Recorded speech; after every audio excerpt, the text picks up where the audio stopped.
Excuse me, sir.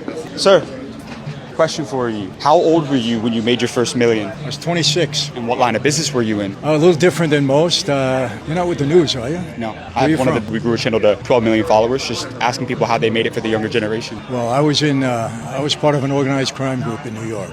Organized crime? Organized crime, mafia. You were in the mafia? Yeah. How did you get into the mafia? My dad was the underboss of one of the major families, the Colombo family, and my dad proposed me for membership. What's the most amount of money that you made in a single day? Well, let's go for a week. I mean, $10 million in a week. How is that possible? We were defrauding the government out of taxing every gallon of gasoline. And I was selling 500 million gallons of gas a month. Could we interview you for a minute real quick? As long as it's helping the kids, yeah. Is that cool? Yeah. What's the lesson about business you learned from doing business in the mafia that school will never teach somebody? Well, there was a guy that was really in bad shape. I gave him a job. I gave him $3,500 a week back then to go to gas stations and collect my money. Somebody handed him a paper bag, they brought it to me. That was it. After about 6 months, he came to me and asked for a raise. And I said to him, I'm doing you a favor. What your problem is, you're counting the money in the bag and looking at how much money I'm making and think that you deserve that. I said, so you're fired. But it taught him a lesson. Don't count my money. Do your job. Do you believe in God? You know, I was thrown in solitary confinement. I actually spent 3 years. And it was during that time I wanted to study every religion